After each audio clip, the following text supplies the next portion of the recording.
Imagine if you took Flubber, made it pink, made it a lot bigger, and brought it into a world where ghosts exist.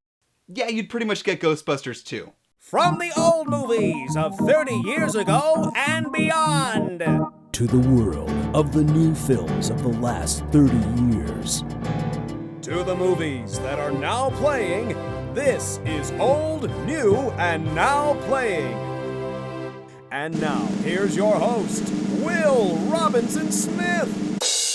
Hello and welcome to Old, New, and Now Playing. If you're joining me for the first time, thanks so much for stopping by. Go ahead and make yourself comfortable. And if you're returning, always good to see a familiar face. And speaking of familiar faces, all of the original cast from the first Ghostbusters movie came back for this one as well. So that's really all you need to make a successful sequel, right? Oh, come on. Take those down. It wasn't that bad of a movie. Well, I guess let's just get right into it and figure it out for ourselves. This is your feature presentation. So Ghostbusters 2 came out in 1989, 5 years after the original. And keeping pace with reality, the events in the movie also take place 5 years after the events of the last film. By the way, normally I try to do these reviews with as few spoilers as possible, but since you're watching a review of Ghostbusters 2, I'm going to assume that you've probably seen the first Ghostbusters, and so we're going to just not regard any of the first movie as spoiler territory. That's all fair game. If you haven't seen the first Ghostbusters, though, just go ahead and add this video to your watch later list, watch my review of the first Ghostbusters, and then go ahead and pop that in your DVD or Blu-ray player, watch the movie, and then come on back and join us in this discussion. If you've already seen the first Ghostbusters, great, let's keep rolling. So like I said, 5 years have gone by, and apparently the lives of our crew have gone downhill pretty fast. No one gives them props anymore for saving the city. In fact, they've been slapped with a court order forbidding them from investigating the paranormal. It forces Egon to pivot to conducting psychological experiments at a college. Winston and Ray start making birthday party appearances. Let's go get a beer, all right? Yeah. And Bankman is now hosting a supernatural talk show, which I have to say is a pretty nice throwback to a scene from the first movie. You know, you don't act like a scientist. They're usually pretty stiff.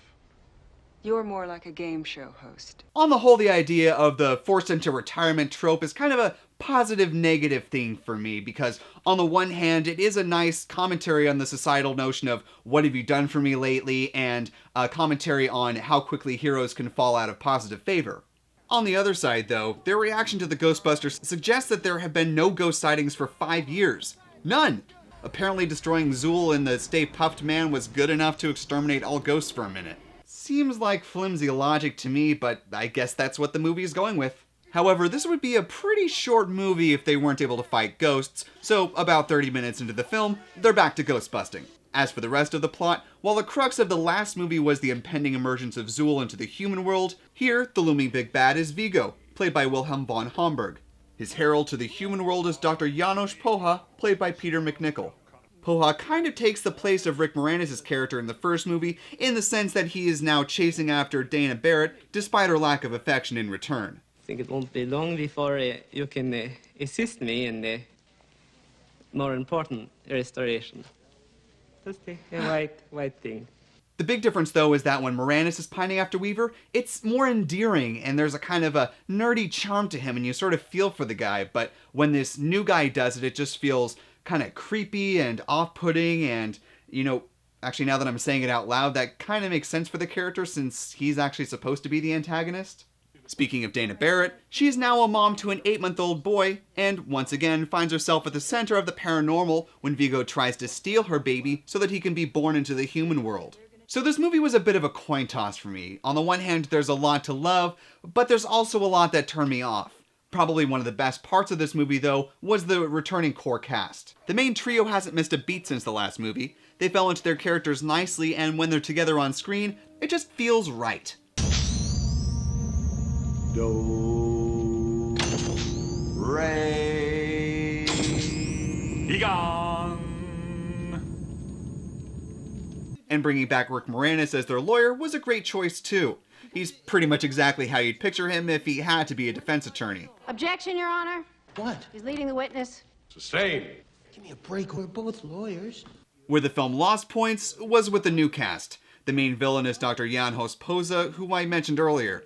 He's a character that you should love to hate, but I just found him rather annoying. And while Winston wasn't a new character in this film, we do get to see a good deal more of him in this go-around. It should be a good thing, but it's not. Because he's in so little of the first Ghostbusters, I didn't notice how much of a caricature he really is. He's just the reaction man with nothing of substance going on with his character. We'll see if he does any better with his cameo in the reboot. The other thing that kept me from fully jumping into this movie with 2 feet was the plot, where the first one felt like a more gradual transition into the world of the fantastical. This one just felt more cartoonish on the whole, and I think, that can really be chalked up to, at least in part, the cartoon. In 1986, Columbia Pictures Television launched a cartoon called The Real Ghostbusters, and while it didn't feature the original voices, it was a pretty big hit that lasted for 7 seasons. It's said that because of the popularity of the series, director Ivan Reitman, along with Dan Aykroyd and Harold Ramis, decided to dial down some of the more adult aspects of the movie, like removing much of the smoking, and adding in fan favorite Slimer for a cameo. The bad guys of this movie also felt a bit more like that of a Saturday morning cartoon show rather than fully fleshed out villains. Add to that, much of the plot revolves around dealing with mood slime and the various plot holes that it introduces, and you get this movie.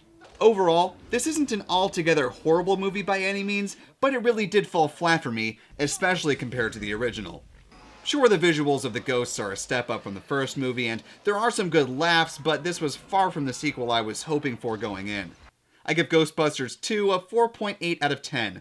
There just wasn't enough good to outweigh the bad for me. Maybe if you fully turn off your brain and just go along for the ride, you'll have more fun with this movie, but for me personally, it didn't work. So those are my thoughts on Ghostbusters 2. If you've had a chance to see the movie, I would love to get your thoughts on it, and are you looking forward to the reboot coming out this weekend? I'd love to hear all of your thoughts in the comment section below.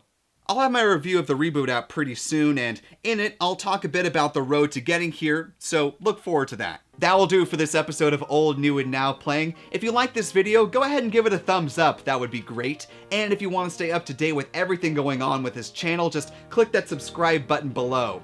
Thanks so much for watching, and I'll see you next time.